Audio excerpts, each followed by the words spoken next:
Welcome to this exclusive webinar on navigating the cookieless world to accelerate your programmatic success, organized by AdTech India and Aroscop. Aroscop is an ad stack platform that uses innovative technologies like CDPs, which is customer data platform, to give you maximum control of your campaigns in a smart manner. I am Shiney, your host for today, and I handle content for AdTech in India. Precision targeting, retargeting, behavior targeting have all been buzzwords of the last decade, creating big opportunities for marketers to turn marketing into a growth function with P&L goals and ROI metrics. The success of programmatic advertising that allowed the use of technologies and artificial intelligence to create these precise targets and hold them to definite ROI goals depended on user data. Come 2021, we're all staring at the death of the third-party cookie, user consent management, privacy and data laws that differ from country to continent. However, there's always light at the end of the tunnel and technologies that will help us become even better marketers and build success stories on the back of programmatic advertising, which is what we're here to discuss today. We will talk not just about the demise of the third-party tracking systems and privacy regulations, but secure data alternatives that we as brands can utilize and also make the most of our first-party cookie. As of today, that is the gold standard. We have a host of industry veterans to speak on these concerns, people who are buyers and analysts of data and programmatic strategies. Welcome speakers. Thank you so much for taking the time to share your thoughts with us today. In our first session, we talk about navigating the cookieless world, and we have with us Siva Ramamurthy, who is the Executive Vice President at Sierra and founding member for Aroscop. Welcome, Siva. It's great to have you on the webinar. Thanks, Shani. Likewise. So Sierra is a data analytics company and Aroscop is an ad stack platform. Siva is a Chicago-based tech entrepreneur and angel investor. He has been a visionary and a thought leader in the fields of data science and marketing technology. Over the last couple of decades, Siva has built several technology companies and counsels Fortune 500 companies on data and technology strategies. So Siva, great to have you here. Let me dive straight into the question at hand, the big issue at hand, which is third-party cookies are going to be gone soon. How do we or how do marketers know whom to advertise to? You know, are we reaching out to the right people? Are we wasting dollars on the wrong audience bucket? How do we go about this in the current scenario? This is the most pertinent question every marketer is facing today. Third-party cookies are definitely going to go away, but we saw that coming a long time back. With the advent of GDPR, we knew that was the start of many things that the industry was headed towards. The privacy was a big concern for a lot of people. Though people wanted personalization, but it was getting into a zone where people wanted to be more confident, that data was protected. And we saw the trend that it was going to go more towards a more cohort-based advertising, more context-based advertising. We saw that coming 3-4 years back. And I think then also the importance of first-party data was also an important thing that we saw. It's going to be very important. And we started building towards that future, which I think is becoming a reality right now. The cohorts are where users will show homogeneity based on the content consumption, engagement, and browsing behavior, amongst other things. This, I think, is going to be the future, and this is where everybody is headed. And any technology company or the system which uses this is going to be the thing of the future, and that we have to brace ourselves for that. Awesome. So first-party data is clearly being touted as the solution to the demise of third-party tracking. According to you, how viable is the solution? Can they scale at the same level that third-party cookies have? Well, that's a challenge. The challenge of the first-party cookie is that first-party data is that it's a great solution, but it is not it's not scalable. I think it has to be used in combination with some of other solutions for you to have a viable alternative. Having said that, first-party cookie solution, the CDPs, are also going to stay. It's not that because it's not scalable, people are going to move away from that. We see that, I think there was a recent, some study by Oracle, which we had seen recently, that unified people are spending more, and unified data management has given about 2.5 times more than what to increase the customer lifetime value. So people are connecting the first-party data, making more, and that's where data science comes into play. And we see that more and more investments going that route. We also had done a survey ourselves. We had about, I think last year or early part of this year, we had done our own survey. Some of 60%, we had a survey of about 250 brands or 300 brands in India, and 60% of them said that they're going to use a great deal of or invest a great deal of money in CDPs. So first-party cookies is definitely going to stay, and the ecosystem is evolving. So we have to wait and watch out. So customer data platforms is the answer that we're looking for unifying and mobilizing first-party data. And this is what is being used by brands that are also saying the same thing to you in this survey. Anything else that came out of the survey that you would like to share with us? So when the survey said that more than 40% of them are going through a CDP, and the other 28 people said that they're going to use a combination of CDPs and DMPs and audience segments. And we see that this, based on our survey, we see that this area is going to grow by the CDP market is going to go by about 30-35%, and by 2025. I think that's one of the. That's one of your takeouts from. Takeouts, correct. Fantastic. I think that is great news for all ad stacks. So how has Aroscop been preparing for this so-called cookie-less future? How are you using first-party data for programmatic advertising? What we have a bunch of solutions that we built on. The first part of the thing is that we built a segmenter, which is an important solution where we're able to build cohorts and target cohorts. We have a product called Maps, which is a micro audience propensity segments platform, which uses the deep domains. It allows us to give the deep URLs, how advertisers target the websites directly, specific domains, and which we have specific audiences. We can build those audiences.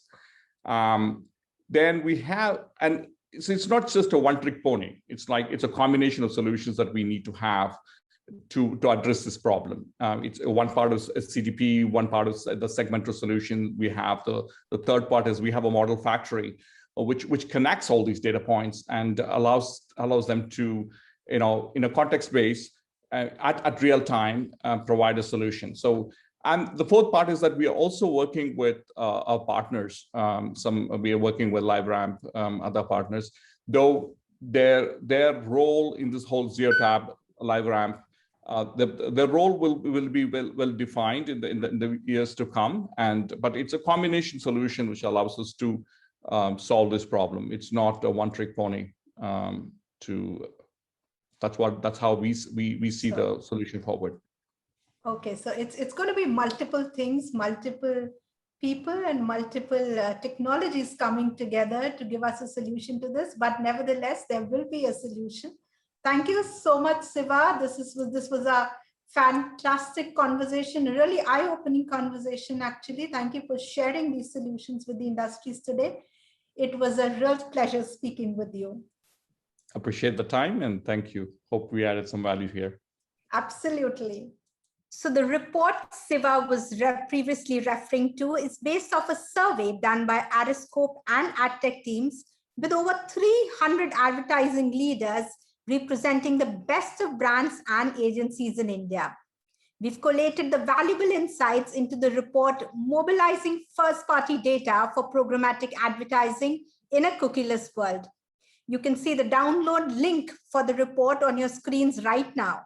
The report also provides some new recommendations and solutions to activate your first-party data for programmatic advertising. So don't wait and download this report now.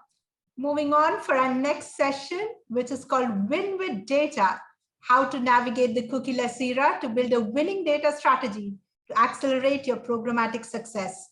We have with us Arjun So, who's a founding member of Aroscop, Anaga Bojane, Head Media and Digital Marketing for India and the Global Center of Excellence at Marico, Mahit Dwivedi, who is the Head of Mobile Marketing and SEO for Growth at Flipkart. And moderating this session will be Vishal Chinchankar, who is the CEO at Madison Digital and Madison Ultra. Welcome, speakers. Over to you, Vishal. Thank you, Shiney. Thank you very much. All right. So hello and welcome, everyone. We have two great marketeers, one from an FMCG and one coming in from a retail e-commerce background. We also have Arjun, who comes in from a tech and a programmatic side. So I think today we've got a fairly decent kind of a mix to really look forward to get these answers, how to navigate cookieless and how is programmatic going to be a winning strategy. But before we move on to my questions, I'd just like to talk about the changes in the environment that are going to happen or that they expected to happen. Third-party cookie has been the bedrock of advertising, digital advertising, since late 90s or mid sort of 2000s, right? For more than half a decade, we allowed advertisers to really follow internet users and target them with ads, giving us a unique insights of how audiences behave in a way. But that has been at an expense of a user's privacy, and that leads to the larger privacy changes that is to remove the third-party cookie Chrome by end of this year is fast approaching, right? And the media industry on the edge is on the edge of one of the single biggest change that the advertising industry is going to envisage. Now, with less than a year ago, questions remain: how prepared is the industry? Who stands to benefit? What is a privacy-first future might look like, right? Also remember, Google and Facebook's fortunes are tied up with online advertising. So it's in Google's and Facebook's interest to really find a workaround. But crucially, advertisers need to develop a new evaluations of consumers' purchase journey are not just limited to the last click, and they really understand the flock mechanism or how the cohorts have been really remarketed well. On that note, with all these changes really coming in, I think we're going to really head towards a very, very interesting sessions. And I'm going to invite Arjun,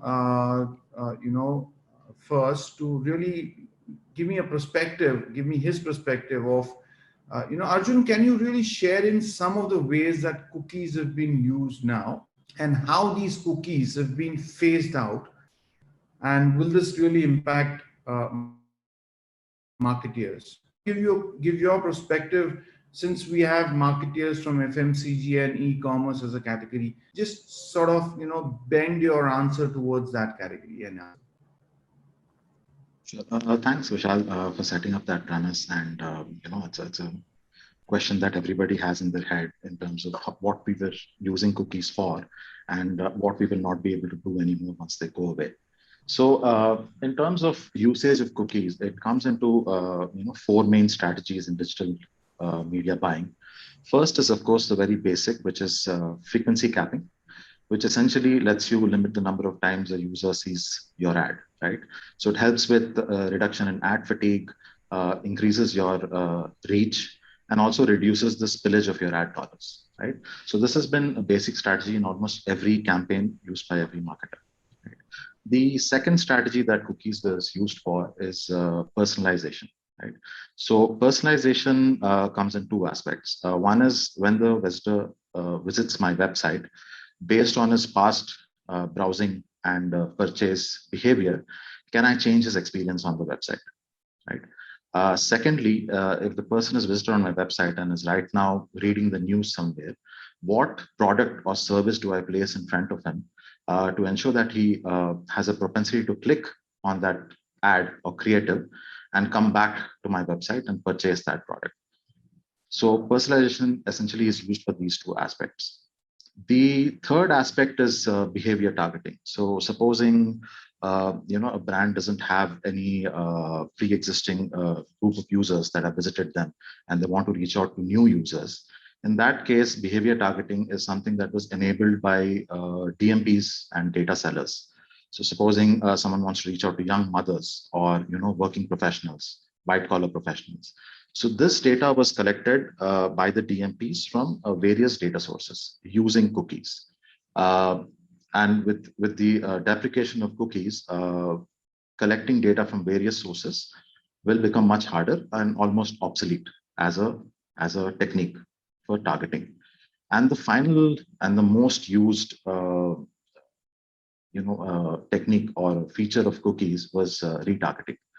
Essentially, chasing users across websites who have at some point visited your website and viewed certain products and showing them those products and services.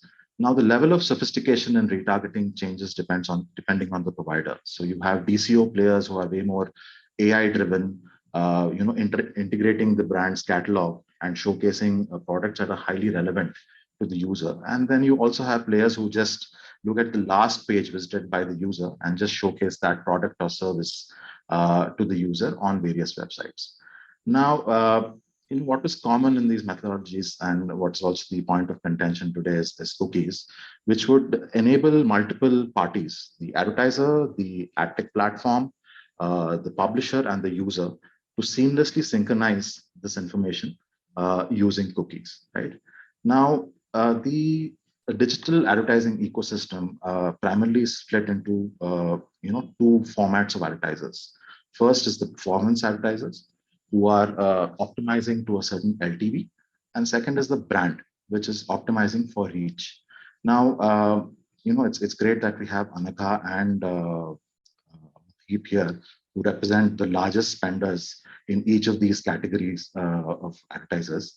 And in my opinion, deprecation of cookie would have a very large impact on performance advertising. Not so much of a huge impact on brand advertising because performance relies on one-to-one attribution, whereas brand is more on brand building, recall, etc. But yeah, I would hand it over to you, Vishal, to find out what Anagha and Mahit think about this. Thanks, Arjun. I think it was a well said answer. It was quite detailed, and you've really nailed it and pinpointed at a certain aspects of the changes that are going to really impact on advertising. But before I move to any of my next questions, I want Mahip, you to give me a bit of a perspective from your category. Do you really agree with Arjun? And what is it that you seeing as an impact for your business? Well, I agree with Arjun because the impact essentially would be on performance marketing when cookies are not there. Today, whatever you do in terms of reacquisition or retargeting or making your database today, right? As an advertiser, you are deeply impacted because over a period of time, we need to figure out what is next that you need to do here, right? When cookies are not there, because this has been like more than, I think, 2 decades ago when people have started using this methodology, dropping cookies, via different methods, but now when this specific third party cookie, which we talk about, when, this disappear, obviously the job will not be as simple as it is today. While advertisers also have privilege of giving your campaigns to third party to say that you are a DSP, please run our campaigns. I think a lot of people will go into a blackout, right? So I completely agree with with him, and this is going to be a challenge, once this is all dissolved, right? I think what we probably also will discuss, but we have to start figuring out, at an advertiser side for any of the categories, that what is the next thing that you will essentially going to build for your own growth charters, right? Because this is something which will not exist. And I think the similar thing is going to happen, like we have seen the IDFC IDs, right, for iOS, which has been depreciated. I think the same is going to happen for GIDs as well. So I think we are going to a very new world in another 2-3 years, and I'm sure that over a period of time we will be able to figure out what we need to do. Thanks, Maib. I think that's a well said answer. Anaga, do you agree? You are more into the branding space. For you, your advertising is. I would love to call it as a drip to your business, because you need to be continuously on, and you've been into the top of the funnel sort of in marketing space, where it's very imperative for you to really get the right reach and the right frequencies and the right audiences at the same time. Do you agree with Arjun where he says that it's not really impact much to the branding activities, or more into this FMCG space? And what's your perspective? What do you give? Just give us your view as well. Sure. So I think I agree with Arjun to a large extent. If you see the kind of brands that we are working with, right? They're mostly mass market brands, they're legacy brands. You're right, we've been mostly advertising at a top funnel. It's always been about a discovery stage to a large extent for our audiences. It's a traditional way of building communication. Our dependency on personal data has been really marginal, if at all any, right? So from that lens, of course, I think we get impacted very largely because it's across the campaign life cycle that we've been using cookie pool data. Whether it is using learning to build the next campaign plans, or whether it is to optimize existing plans, a large part that Arjun spoke of, for us as an FMCG player, remarketing was also important to look at how can I go beyond just awareness and discovery. I think those areas will definitely get most impacted. And I think it's hitting FMCG at a stage where we were just opening ourselves to building first party data. We've just started looking at brands which are slightly more niche, where we are looking at building a direct to consumer infrastructure. We've started, even Marico has started doing that. And the intent was fairly high. And given that scenario, we're sitting at a point where we won't be able to use the data that we had the way we had imagined. So I agree. It is going to be a hit on multiple levels, actually. Thanks, Anaga. I think that's wonderful. Now, just I'm going to stay with you, Anaga. While you've sort of given me a perspective, the impact of cookieless in your advertising, tell me at which level of funnel is it really going to impact? Now, while I understand you've more into the awareness in the top of the funnel, but there is a considerable amount of engagement and the consideration part where there is a dependency on certain cohorts or certain audiences that you look for. And then obviously there's a bottom of the funnel where there's sort of a campaign that sort of, what according to you is going to be the impact on your top versus your bottom? What's your perspective of that? See, in my opinion, it will impact across all the stages in the funnel. But you're right, as an FMCG player, our efforts have largely been at the top funnel from a brand communication standpoint. Our communication has always been towards building awareness and getting discovery stages. But I think what it'll impact the most, and this is in my mind, it'll be middle and bottom, but most will be the bottom funnel, right? Because for us, there is a lot of work that we've done in traditional media. There is exposure from different channels that our brands have got over the years, right? What digital was really working for us was to push the needle towards consideration and purchase intent. And that's really what will get impacted with this change in the cookie scenario. So for me, it will be really the bottom funnel that will get impacted most. And it will be important also to see from a future forward point of view, how do my campaigns build effectiveness with that new scenario at the bottom funnel? Mahip, do you want to just add to what just Ananga said if I had to talk about your business? Yeah, so see, I would say any business which has, I would say, the customer platform, right, would essentially be divided into all three funnels where it is going to impact. Now, at a top funnel, you are going to see how do you identify cohort, how do you do behavioral targeting, because this is something which was enabling you to do it in the past. At the middle funnel, you would look at your frequency capping, your attribution, how you're going to do. And then at the bottom funnel, obviously, if these two are not set and optimized properly, then, you are going to hit even the conversion funnel, right? So I would say that all three funnels essentially play a very, very important role, while, cookies is just a mechanism for us to identify, but it actually plays very scientific role while you are from setting up your campaign to actually looking at the end conversion. Because the moment you remove any of these three stages, right, you would see that there is the down funnel impact that is going to come either in terms of your CAC, your overall customer cost, or anything, etc. Right? So yeah. Thanks, Mahip. Very interesting perspective from your side. I'm going to move to Arjun, and Arjun, I have a very, very specific question for you. And Mahip, I'd like you to contribute on that question as well once Arjun sort of gives his perspective. But we spoke a lot about these cookie world, the funnel marketing, awareness.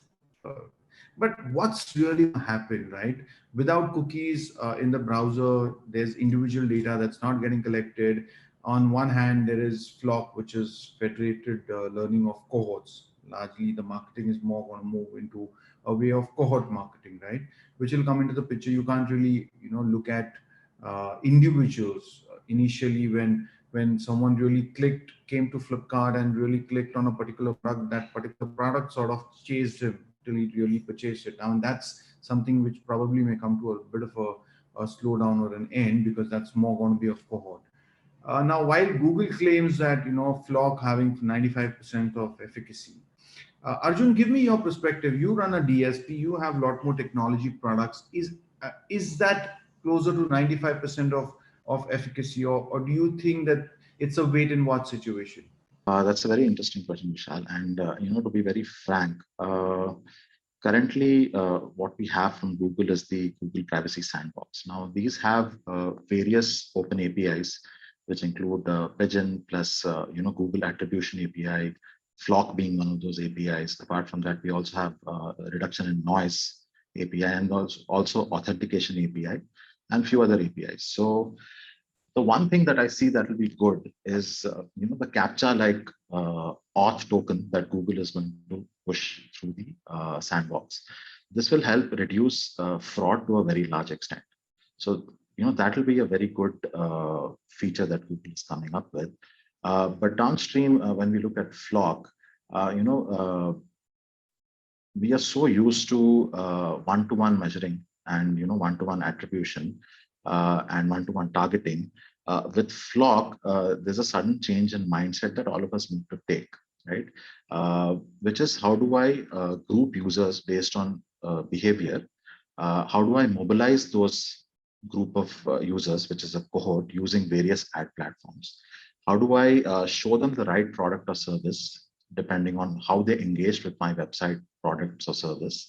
And how do I measure the efficacy of my campaigns across channel? Now, like I was saying, the honest answer is currently we do not know, right? There's a lot of contention in the industry in terms of what will happen, but we don't have any clear announcements or any sandbox APIs that have been released for us to evaluate and see what we can achieve through it. But yeah, my suggestion would be to prepare yourself, to move to the cohort-based mindset. And secondly, I would also believe that Google, though being on the buy side is also on the sell side. So they will ensure in some way or the other that the publishers also get a fair share and, are able to hedge their supply across various demand sources.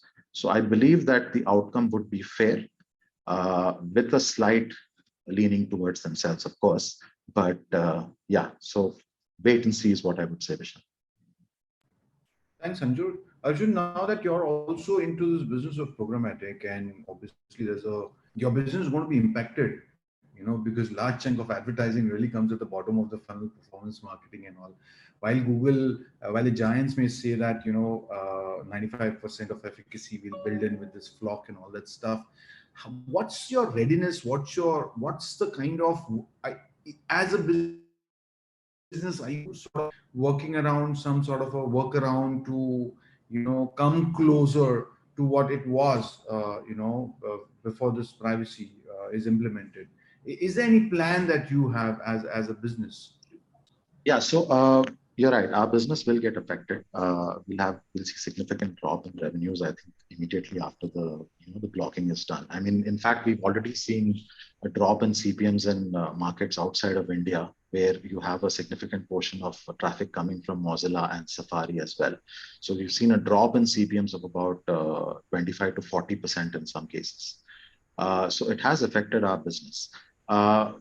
While I say that, I would also say that in terms of preparedness, what we are doing is we are essentially building a cohort-based. In fact, are halfway there in terms of building a cohort-based targeting system. Now, currently, we started it on two prongs. One was to cohort users based on content that they're reading. Now, every user in the world, before they purchase anything, first go onto the web and research about that product, whether it's a home loan or just a simple pair of headphones. So from high consideration to low consideration purchases, everything is researched on the internet today. So this essentially gives you a lot of information about what kind of content the user is reading, and using our software, we are able to create cohorts against the content. The second thing that we did was try to come up with some sort of fingerprinting, using IP address, location, user agent, various parameters that we receive from the ad request. But we've seen that the browsers have started deprecating the IP address. The last 3 digits of the IP address, the 4 digits of the IP address have been deprecated. So we completely halted resources towards fingerprinting, because it's going to become a cat and mouse game. The more you try and fingerprint users, the same from the other side in terms of privacy laws will come and say that you cannot do this. So I would suggest efforts and resources towards cohort-based targeting and measurement. So all we are waiting for in terms of mobilizing what we have built is the sandbox APIs.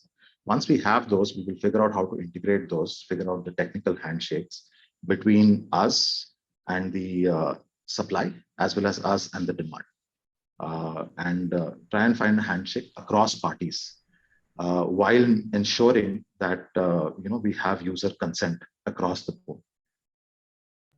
Very, very convincing sort of a plan you have. I mean, this sounds it sounds like a workaround. I'm sure you'll be successful in the way you're trying to really align your thinking with the kind of products that you want to bring in back.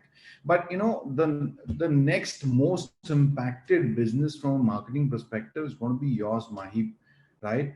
And what's your plan? I mean, what do you plan to now? Look, your business is this sort of a remarketing and or individual audience marketing has been a drip to you. I mean, that's how you've been thriving your business and sort of getting more and more conversions for yourself, and also increasing a large more base. But what's your plan? What is it in your mind that you're going to going forward, you're going to look at? So broadly, like Arjun suggested, right? You need to start building something which is basically your first-party data. Look at how do you essentially use that data to have a better cohorts. Use it for the existing categories, and go behind them. But I think over a period of time, not only a product, with Google where they'll give you interest-based targeting, but I think over a period of time, these cohorts in the tools that we use are going to get more matured, right? I'll give you an example. If you've seen how the app targeting used to be done 5 years back, right? It used to be like a search ad where you can write an ad copy, you can do everything together, and then your app install used to happen. But now today, after UAC has been evolved in 2 years, what it does today is, if you tell UAC a signal which is coming from your FDP, or let's say an MMP, which fires it back and tells an algorithm that this is what I need. Maybe this is your cream out of cream that you are asking Google, but over a period of time you will see that the algorithm starts optimizing that, right? So my intention of telling you is, uh, while these things will happen and you cannot stop it, over a period of time, while you have to actually build something, what Arjun suggests, uh, the tools will also help you in solving these problems equally, whether it is Google, whether it is Facebook, whether it is a third party, right? Because I'm sure that this is not only the problem with us, right? It's problem for everyone. And yeah, and I would give you another example of a fraud, right? Which we earlier used to say that the quality is not good, but today we know in detail, in depth, what is kind of fraud, kind of things that we can check on fraud, even payouts on fraud, right? I think this is one of the similar scenarios that we are going to solve very soon. I think Mahib, that is a perfect answer, and a great analogy. I think you touched upon UAC and how this sort of ecosystems evolved. I'm assuming that these are the same changes that we're going to see with this test world, and I'm sure there's going to be a way out for all of us, be it whether we're marketeers or even publishers or technology providers.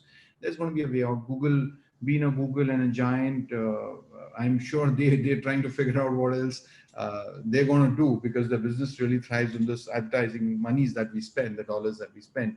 But that leads to one more question of mine before I move to my last question. That's going to be like mother of all questions. But one question that I want to really touch upon is measurements and attribution. Right?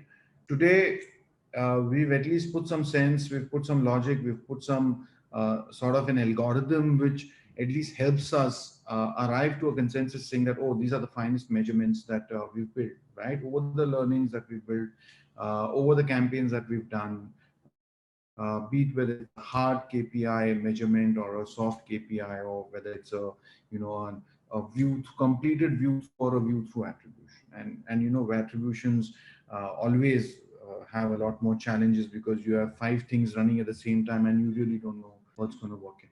Now, in this cookie-less world, what according to you will attribution definitely is going to be a challenge, right? How do you really attribute? Because and I'm coming to you, Mahip. I want you to also give me a perspective from your side. Look, you guys will be present on your television sprints, and you'll be working on the real hard-working dollar of conversions and tracking and all that stuff. How are you sort of looking at these challenges on attributions and measurements? Do you have any perspective in mind? And I want to move to even Arjun. As a publisher, what are the solutions that you think you're going to come out with for any of these attributions or measurements that clients will ask for? Yeah. So over to you, Mahip, first. So I would say that largely the laws would be a lot in terms of how do you measure brands tomorrow for any advertiser. But I think click will still exist, and most of the companies today still follow last click attribution. But the problem where would exist is how do you identify that particular user after that? And I think with using your own signals that you have to build over a period of time, which can include phone number, email IDs, or maybe any other identifier, if I have to use a word, right? That essentially is going to solve this problem to a large extent, where you'd be able to attribute things, more carefully, right? And why I said more carefully, because today attribution, in any tool, if you take an MMP or maybe a omniture, right? It's easy for you to attribute defining certain time frame and logic, but when on web specifically, right? Because on app, at least we still have that right now, and I think there is still time. But for web specifically, this is going to be very, very critical and crucial for you, because you don't have that visibility until unless somebody is actually submitting a sort of a form or a data on your website to identify, right? So how are you going to stitch that and then flow into your CDP or maybe FDP internally is something that would become very, very crucial. Fantastic. You touched upon my favorite topic of CDP. I wanted to put a question on that, but maybe in the interest of time, I'll probably see if we can really carry that question. But Arjun, as a technology partner, talking about the measurements in the ecosystem and attribution and measurement really becoming a big challenge with this lack of support of cookies coming in. As a publisher, as a technology partner, how do you really, plan to come across some sort of solutions? Because obviously advertisers are going to come back to you with all these challenges. How do you intend to really address them? Like you said, and Mike as well said, measurement has always been a very complex problem, right? And granular measurement today is in the DNA of every digital marketer. And the truth of the matter is that ad measurement, is and always has been probabilistic. Though we may say, a certain click led to this conversion, but some other channel may say that, I influenced that conversion through a view through, right? He saw the ad here, and then he may have clicked somewhere else and gone and signed up for your product or service, right? Advertisers typically use multiple channels for advertising. They do not rely on one channel because it's giving higher conversions. And time and again, we've seen that when a marketer pauses all channels and just focuses on one channel for advertising, since they're seeing higher conversions, they may see a reduction, in the cost of conversion and, higher conversion rates, but the overall count of conversions would drop, right? So there is a lot of hedging that marketers do across platforms, right? Now, that said, I believe, and also what Mahip said, and it also seems to be your favorite topic, marketers need to rise above the noise of the channels, right? Every channel may claim a conversion, and they need to, in-house measurement, to be very honest, right? And it will be a combination of products. It would be a CDP plus a CRM. It would be data lakes to a certain extent, and third-party measurement products.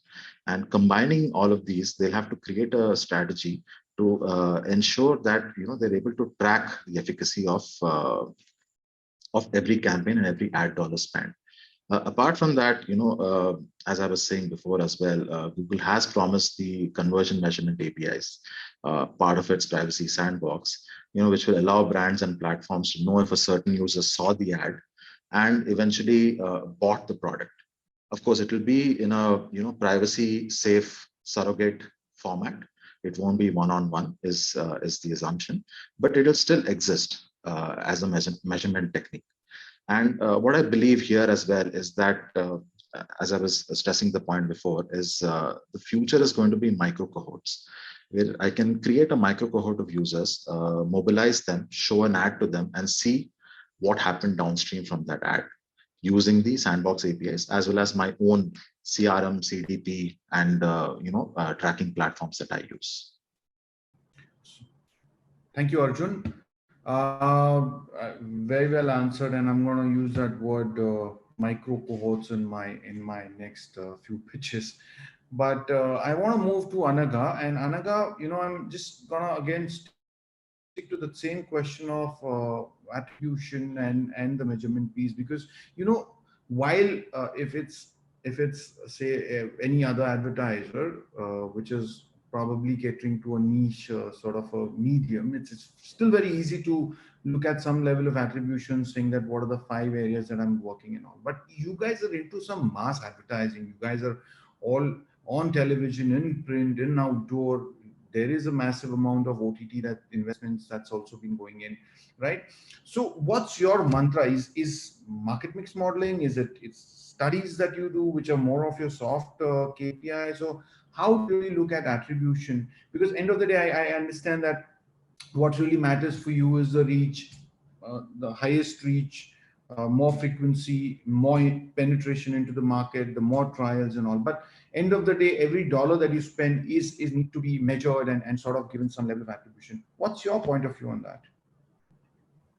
So, Vishal, I would agree with what Arjun was saying. To a large extent, it will have to be dependent on the available measurement that we have, like the Google Sandbox that he was talking about. But there's also an imperative to look at internal measurements. I mean, your own measurements. And I think the route forward, whether it is one-to-one or a mass communication, I don't think it really changes the requirement from a measurement standpoint. So we will have to look at newer benchmarks. We'll have to look at newer ways of addressing the measurability. But a combination of CDP, CRM, toolbox, whatever is possible, is something that we'll have to look at. Like even internally, we are looking at a lot more tool-based attribution, modeling data, all of that. So I think that will still continue to be important. It's just with the ecosystem changing, maybe the benchmarks will change, the way you measure it will change.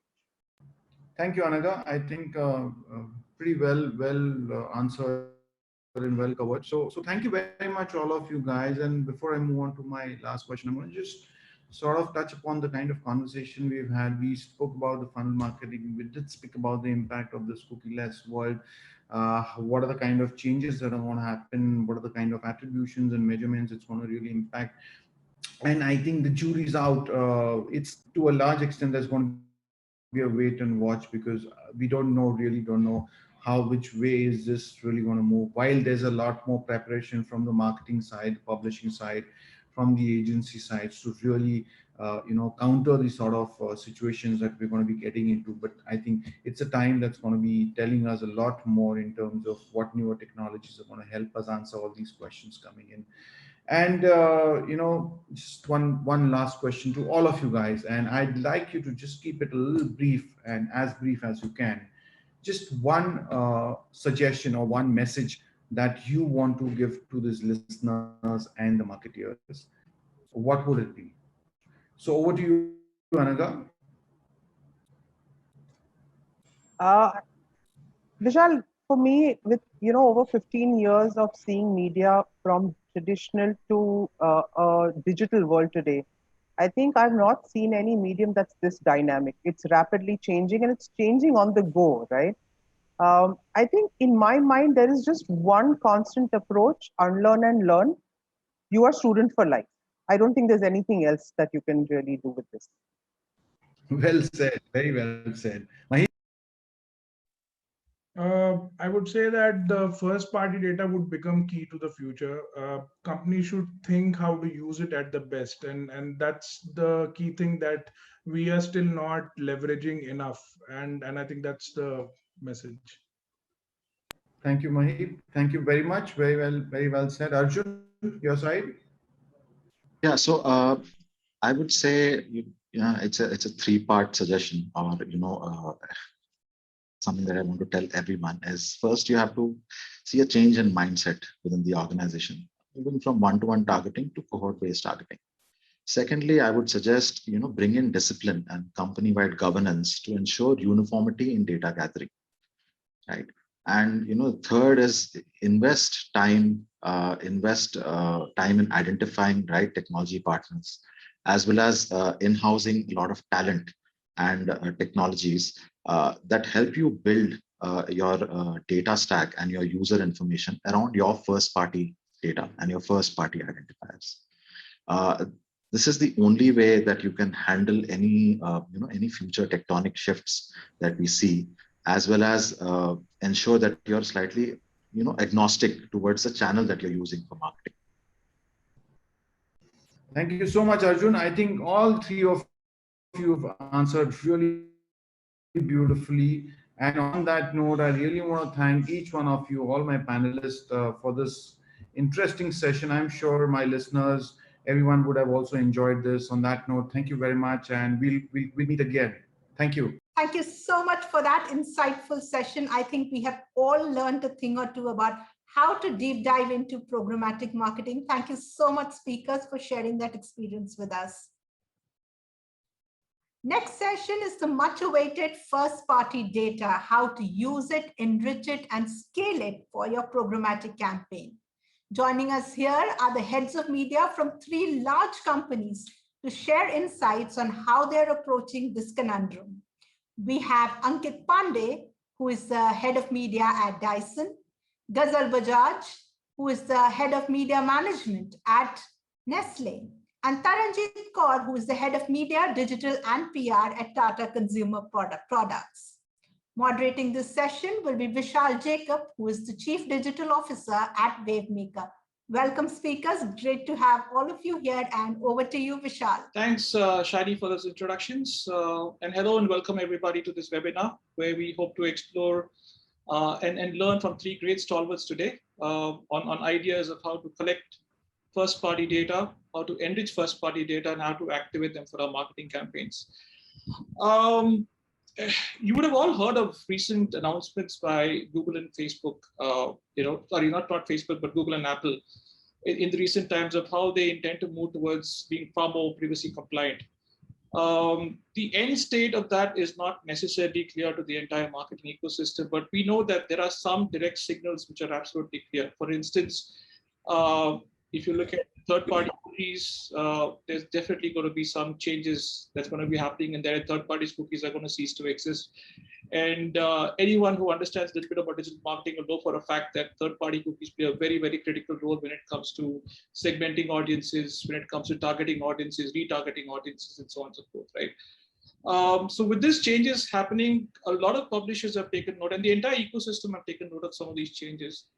And we see that even the marketing fraternity, not just in India, but globally, have started to move and make some decisive changes in their ways of going about putting a proper blueprint together and addressing some of the changes to come forward. So to start with, Ankit, if I can just bring you on this one, right? You would have read about some of these changes that are currently happening. And if you can give us a sense in terms of what are the things that you're doing at your end, at Dyson, to kind of be prepared for the changes to come, and what are the level of emphasis that you'll have actually put on this at your end from a marketing sense? Hey, thanks, Vishal, for that introduction. I think I'll just take a minute to first put in the framework on how important first-party data is, and it's not a hidden fact that first-party data is the data of your consumers, and it's extremely precious for all the companies. It's the data that you have collected over time and put in the effort by being in the market, right? It doesn't cost money, but it's the time and effort. Okay, it helps you gain your audience insights. It helps you improve your marketing strategy from time to time, and it helps you identify patterns and therefore forecast better. Okay, so hopefully it's extremely clear that how important first-party data is. Now, coming specifically to your question, I think we're not too worried about the latest updates from Google and Apple, because of the fact that people are not immediately going to update with the latest iOS update, right? For example, and it will take eventually weeks for people to completely be on board. So we are not in the short term. We are working with our teams in Facebook and Google to identify opportunities on how we can improve.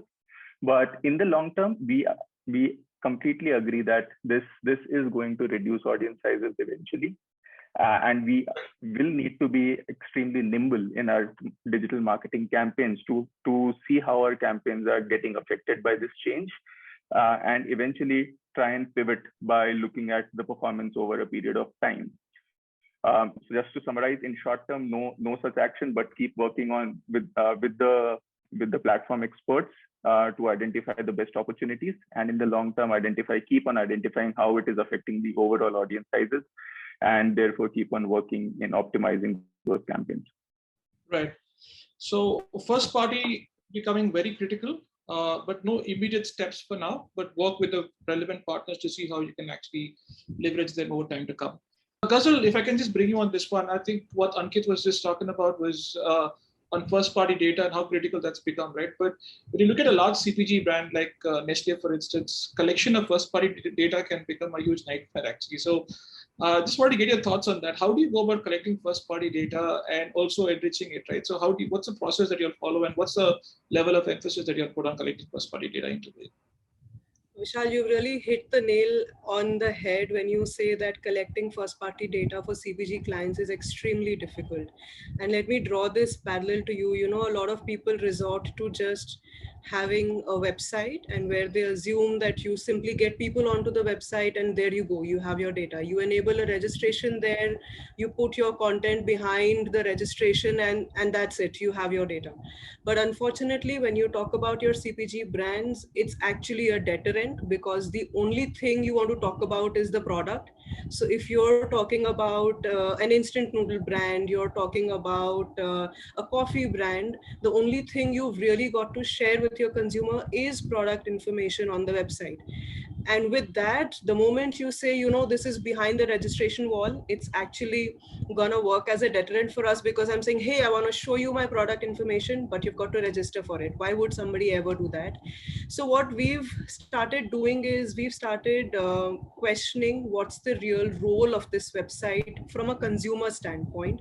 It shouldn't really be the ends to the mean is not just to talk about the product as a commodity per se, talk about 5 different SKUs, but what is the service angle that you can bring to the whole objective, what bring to the whole equation, or what is the incremental tangents that you can speak to your user and what's relevant for him to make sure that he's willing to share the information that we need in exchange. But honestly, you know, despite coming to this conclusion that a good value exchange is important, it might not be easy to execute. So for example, when we talk about brands like Maggie, it's easy to venture into the recipe zone. And that's pretty much what we did last year during lockdown, saying that, you know, can we extend ourselves to beyond being a new noodle brand and talk about recipes which were giving a lot of traction last year when people were getting into lockdown. A lot of people were cooking for the first time. But let me draw a parallel with coffee. No matter what you do, it's going to be difficult to move out of the zone of coffee to talk about what's relevant for the brand. So are we exploring other avenues to get onto PI collection? Absolutely, yes. But my larger call out would be, it might not always be easy. Also, I'd say, you know, sometimes you might have to look at more tactical options, like when you're getting into activations with consumers, when you're getting into sampling exercises with consumers, is there a way to kind of pick up those offline activities and connect them to your online world? Right. Is also one of the things that we're kind of resorting to. But more than anything else, what we're trying to do is, what are the right tangents for our products that can venture into consumer needs, find a sweet spot which is relevant for the brand and also relevant for the consumer, so that he's willing to give you that data. Right. I completely empathize with this, and Taran, I think even you would empathize with this because you also work for a large CPG brand. But an interesting point made by Ghazaloy, right? So if you look at the kind of the kind of data that you can look at collecting from a first-party lens, if I were to stack it up, essentially, and as Ghazaloy was mentioning, basically that right on top it would be the data of consumers who actually bought your product, right? And that's where a lot of brands are now focusing on D2C. So what are your views on D2C, and basically how is it that you can get more and more people to move towards your D2C platforms? And I know there's been a lot of initiatives that's been happening on the DCP front. So if you could just give us a sense on that. Yeah, so I think from a D2C standpoint, we primarily have 3 platforms. There is 1868 Tea, there is Sonnet Coffee, and there is NutriCorner. All these 3 platforms have come into existence because there is a consumer need we identified, right, on why they should actually exist. And it is to start with, I think it is not just to do with collection of first-party data. It is also to do with what is relevant and what is a need state where we are addressing for the consumer, right? And I think obviously there is a fair amount of first-party data that we will get when you have a own FMCG D2C website. But I think people are obviously not excited to go to any grocery brand and, really go and see the content unless it is really meeting a specific need, whether let's say, and I think to be more specific, we've launched these also closer to pandemic, where, we've actually done a lot of revisions and I would say ongoing real optimization on the content, on what's trending and hence what is relevant, to be put as a content on these. So it may be so that I'm actually searching for immunity booster food, right? And I actually land up on a D2C website.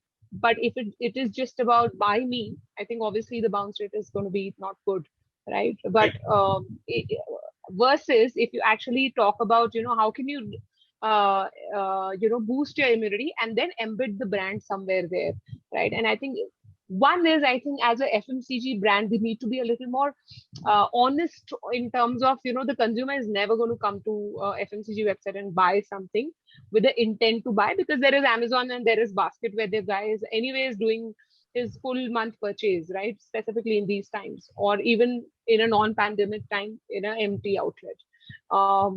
If somebody has gone there, if it is assuming about recipes, right, what Ghazal was talking about, or it is about, solving for, tell me 10 ways of making a dish with a certain, assuming apple, right?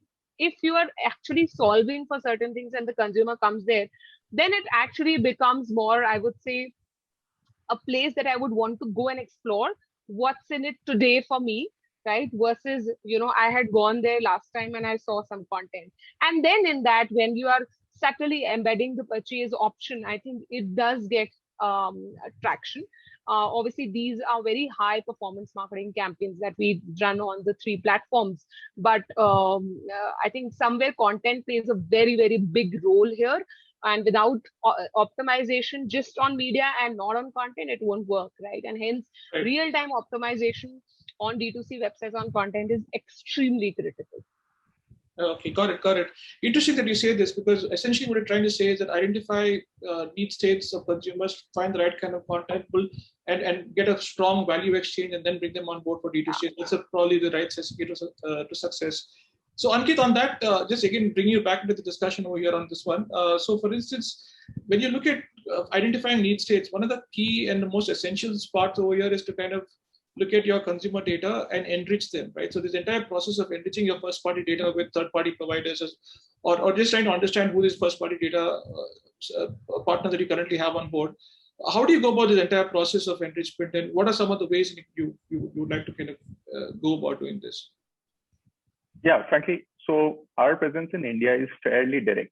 Okay, so there are very few distributors, and I mean, we only whatever in the last 3 years that we've sold in India is essentially direct, right? So we do have information of our owners, of our customers, but that information isn't of much use unless it's enriched, like you put it correctly.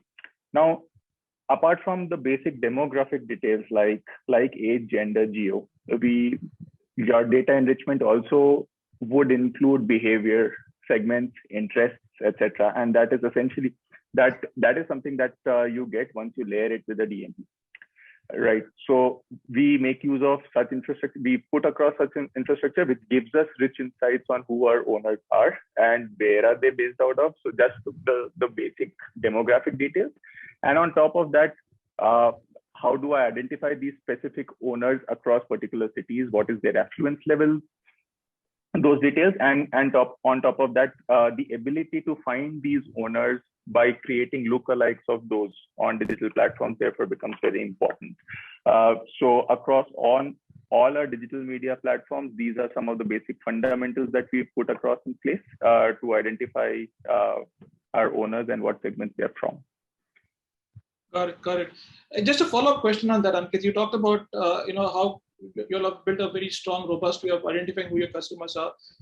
Just to understand, for instance, when you look at recruitment of new consumers on board versus engaging with your existing consumers, right? Do you see a delta in terms of a lifetime value of your existing consumers versus new consumers as such? Is there a way in which you can, because that's an argument that goes, right, with first-party data. So the more first-party data you have, the better your consumer understanding and profile, and therefore targeting them becomes a lot more easier and better. So is there any thoughts on that? Yeah, absolutely. So see, our products are such that you're only going to buy a vacuum cleaner, for example, once in a lifetime for your household, right? Or your air purifier for that matter. But we do find out opportunities where we can cross-sell, right, from our owner data. So we figure out who are our vacuum purchasers, and we try and communicate with them whenever there is. So, for example, in Delhi NCR, this becomes even more important, where air pollution then becomes a primary topic of the conversations in Q4. So we try and figure out those existing owners of vacuum cleaners and personal care products and try and reach out to them via air purifier proposition. Sure. So this is something that we use for cross-sell. Thanks, Ankit. And that's a very interesting use case. And talking about use cases, again, Ghazal, to bring you on this one, Ankit talked about a very interesting use case of getting first-party data and then finding ways in which you can actually upsell or cross-sell. Any of the use cases that come to mind, especially from a large CPG brand, you would have multiple ways in which you can cross-sell products as such. So what are some of the use cases that you currently see in using first-party data? And what would your advice be on that? So, Vishal, I feel while cross-sell is a very obvious use case, and especially, the larger the portfolio of a organization, the more you're able to reap fruits out of cross-selling. Interestingly enough, what we've also been trying to do with first-party collection, whatever little we're able to manage so far, I think once you've enriched that data with an understanding of what are the behavioral aspects of this user, what are the likes and dislikes of this user, what is his social preference or economic affordability, it kind of feeds in also into one of the factors that Taranjeet was mentioning, like when you're getting people onto your sites for at the end of the day a conversion, understanding them better helps you in some way optimize content that they will appreciate better, content that will move them better. So if you're able to layer on an understanding on this PI data, in this first party data, it helps you make sure that your content pipelines are talking to it, and that becomes yet another, I would say, softer aspect of it, but a very powerful tool, because if somebody is keen on understanding how to improve immunity and your product is whatever it is, but if you're able to give it a tangent on why it is a solve for immunity, it works. And hence I feel this whole first party data enriched with understanding of user behavior can feed into the content pipelines, and we've had a few interesting pilots on that one. The other thing I feel is it can also feed into product extensions. So you might be selling yet another carbonated drink, but that there is an interest in turmeric, and just a broad example, there could be a variant of your product including turmeric. So understanding the user will not only help you feed into content pipelines, but maybe also in some way have either product extensions or improvements in the product which will make it more viable for sale. Yeah, I think that's quite valid. Yeah, getting feedback from the consumers also is very critical. And the more you understand the consumers, the better you're able to target them through content and other ways. And Taran, again, just a quick question coming back to you specifically again on this entire piece around first-party data. The biggest challenge over here is that to collect first-party data, to enrich it, to activate it, there needs to be a lot of effort that actually goes into it. And there's a huge tech ecosystem that one needs to put together. And this can be quite an investment, quite challenging.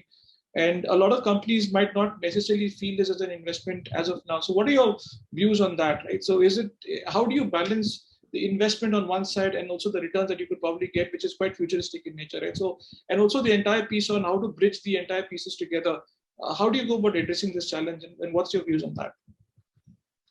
So I think you're talking about, what is really the importance of building a stack, right? A tech stack internally, and, why we really need it, and can people afford it?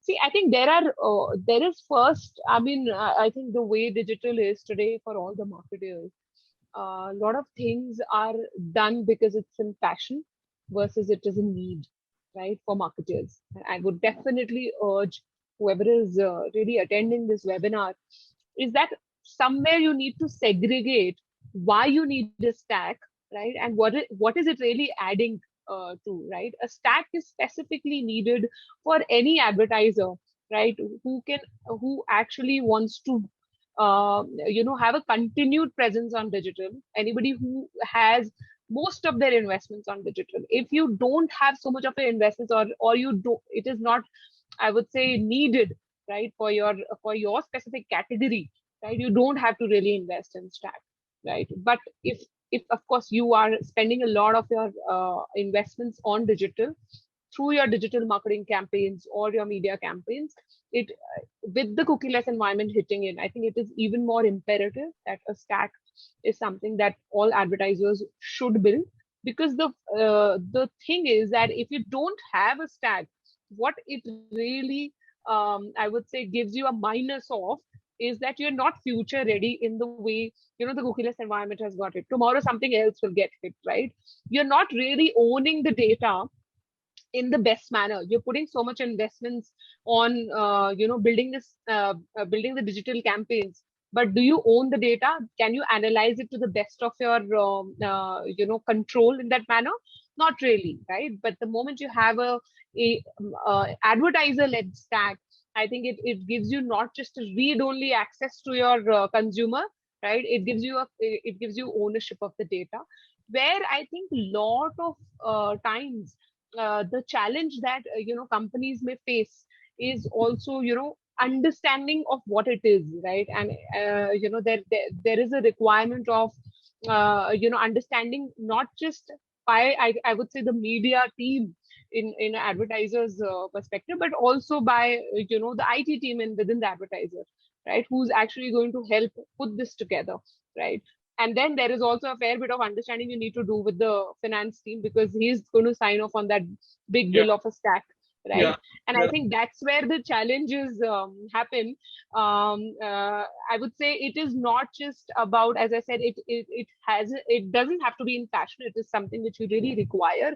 If you really required it, and I think you are able to articulate what is the need of it as an advertiser, I think anybody should be able to build this stack.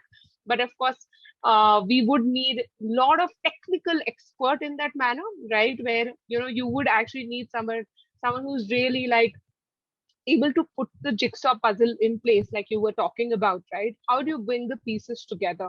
Is also by, I think, somewhere bringing up the digital knowledge, right, in place. I think a lot of times people, at least on or specifically on how to manage the first party data. There is a very, I would say, surface level understanding people may have, but if you don't really have an in-depth understanding and you don't have really an expert who can guide you through the entire process, the ease of following out is very, very high. And also, of course, not able to put the right picture in place, right? So you may build a stack internally, but you may not really know how to use it, right? Or you may not be using it to the best of capabilities because you did not have the right talent. And I think it is not just about building it, but also managing it, right? Right, got it. Yeah, fair enough. I think you raised a lot of points over there. And if I can just get both Ghazal and Ankit on this one, another question that keeps getting asked is, while you look at putting a massive tech ecosystem in place, and as Tarun was mentioning, you need to get a final check signed from the CFO in the organization to do that. One of the questions that keeps getting raised is, what will be the effectiveness that one can drive to this, right? And what do you get out of it? What is the ROI? What can you get out of it? What is the ROI? Kind of question, basically. How do you go about tackling some of these questions internally, and what answers do you all have on that? Vishal, I believe it's got to, in some way, also to do with, a shift in how we look at our marketing practices. For a long time, we've operated in a way where we say, this is my product X, it does this, it takes care of this Y need. And hence you should buy it. We've looked at things very linearly, where we've said, oh, this is a car, and then the most simplistic thing a car does is takes you from one place to another. But and possibly there was a time when people were just purchasing a car to take them from one place to another, but things have evolved now. There are people who are possibly buying car as a statement of their status. There are people who are buying cars because it helps them take those adventurous trips that they wanted. So today, a simple thing like an automobile, which is a four-wheeler, means different things for different people. And that's what marketers need to realize, I would say, in some way, to understand the fact that the reason why people are buying your products is not because it's the commodity that takes you from one place to another, but for some of them, it's fulfillment of their adventure. For some of them, it's a showcase of their status, so on and so forth. And these could be different reasons to purchase. And the more spaces you're able to identify for your consumers, at the same time, more reason to identify these user sets and how you can get them when you're planning your media. How can you cater to the content pipeline to answer to these different need states? The moment you realize that there is 10,000 different reasons on why somebody is buying your product, you'll immediately realize the importance of an ad stack, because you'll immediately realize that it's no longer a linear journey, but a complex journey.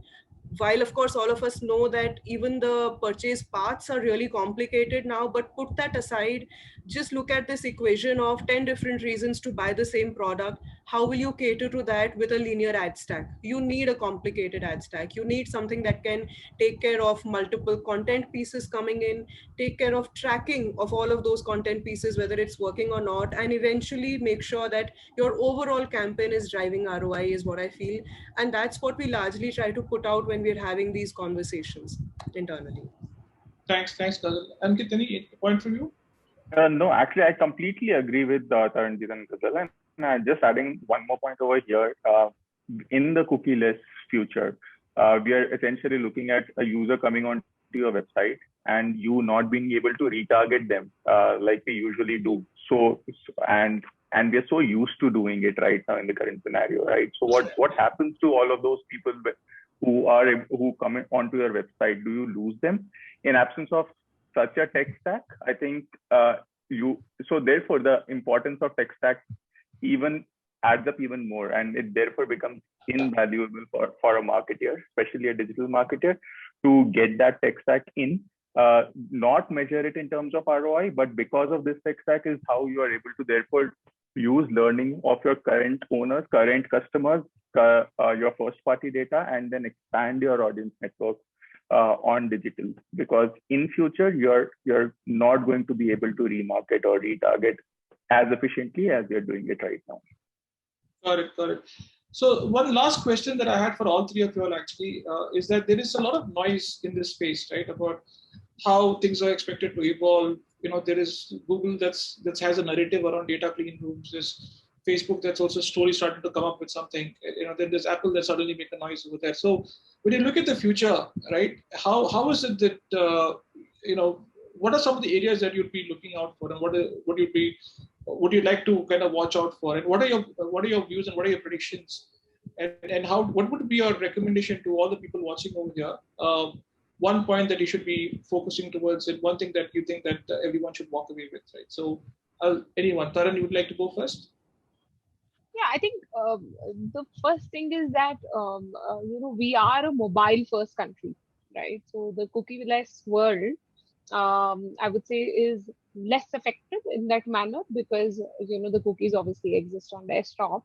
But from I think the one takeaway that everybody should have, I would say, a watch out for is ad fraud, right? I mean, there is with the cookie-less environment coming in and the kind of data people are collecting, and you are retargeting, right? When I'm actually retargeting on different websites, even when I have a stack, right?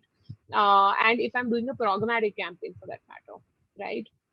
What is actually happening is, with the surge of more and more apps coming in, or more and more websites coming in, right?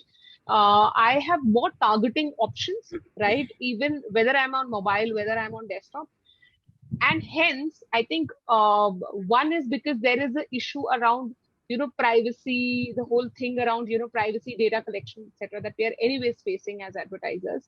But when I have got a reporting from let's say analyst or a data scientist that this is where your campaign actually hit, I'm not really sure whether the campaign got completed in the way it is getting reported, right?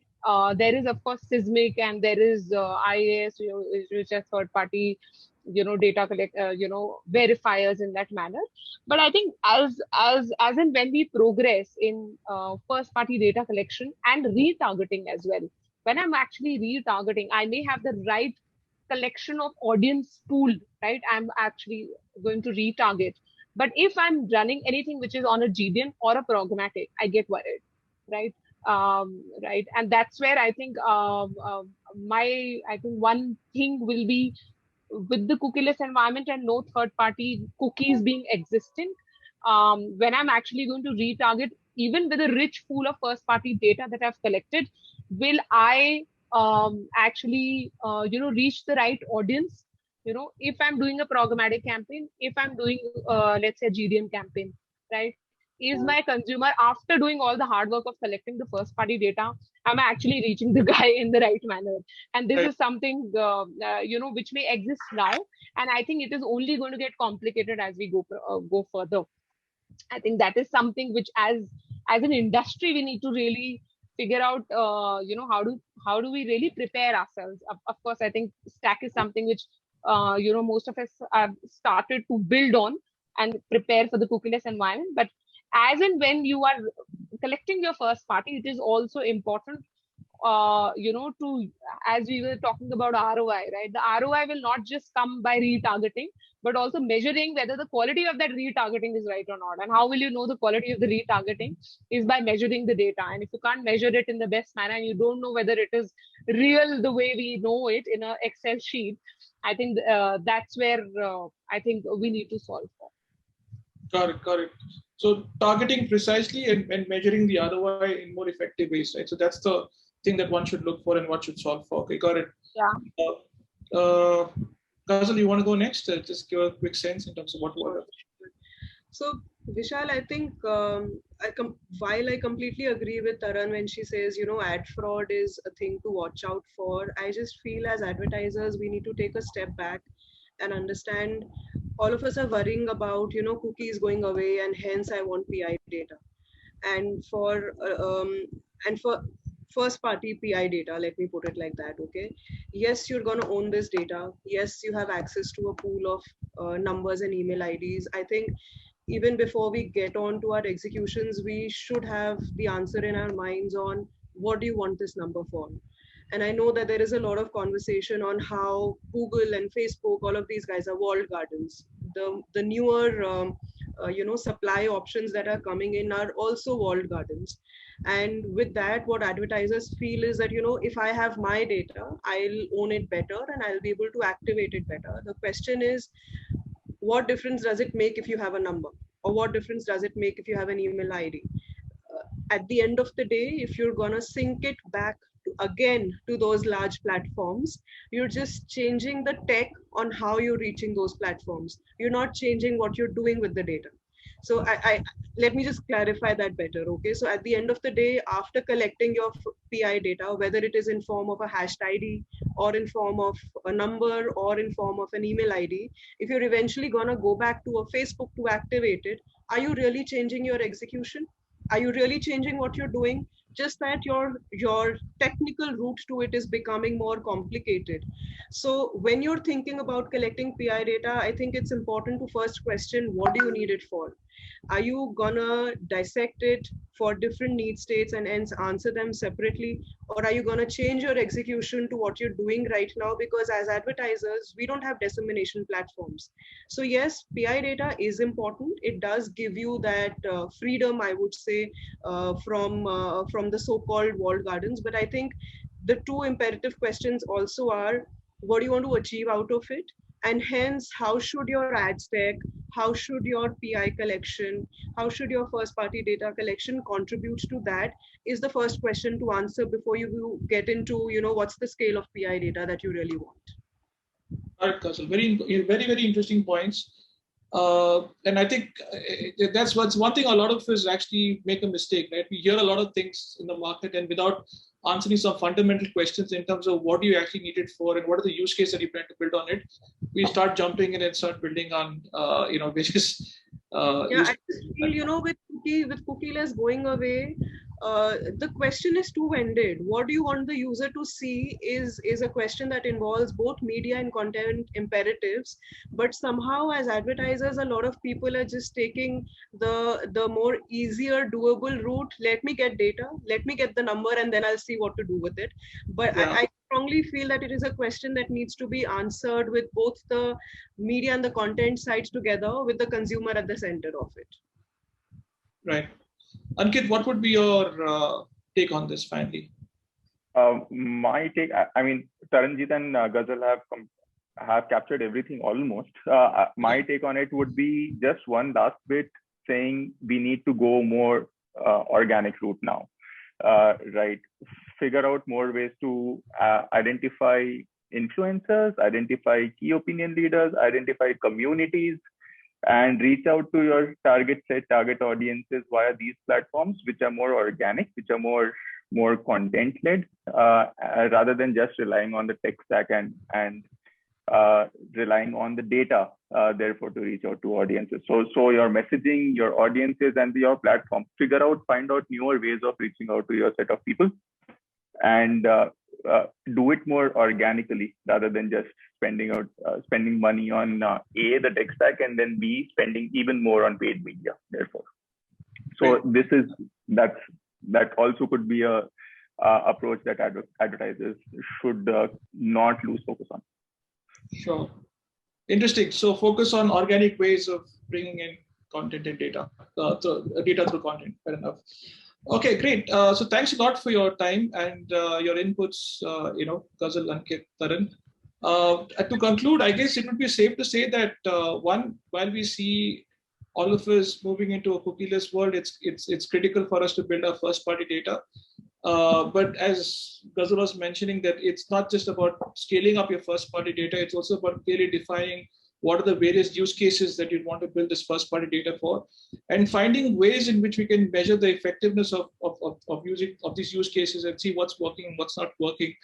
And if I can just also borrow from what Ankit just mentioned, it's just find more organic ways of driving it, because at the end of the day, it's not just about putting money out there and growing your first-party database. It's also about finding interesting ways in which you can actually collect this first-party data and then enriching it over a period of time. And finally, to what Taran mentioned, find ways in which one can measure the effectiveness of this, and see actually what's working for you and what's not working for you. Cool. With this, I'd like to conclude the webinar for today. Thanks. Thank you so much for sharing these trade secrets. I understand it's a lot of research, trial and errors, and that it takes to reach that perfect plan. And you've all shared it with us so unselfishly. Thank you so much for that. With that, ladies and gentlemen, we come to the end of today's webinar. I think we've gotten answers to a lot of questions that we raised at the beginning of the session. Another big shout out to Aroscop for partnering with AdTech on this webinar. If you have any questions for us, please write into shiny.epin@comexposium.com.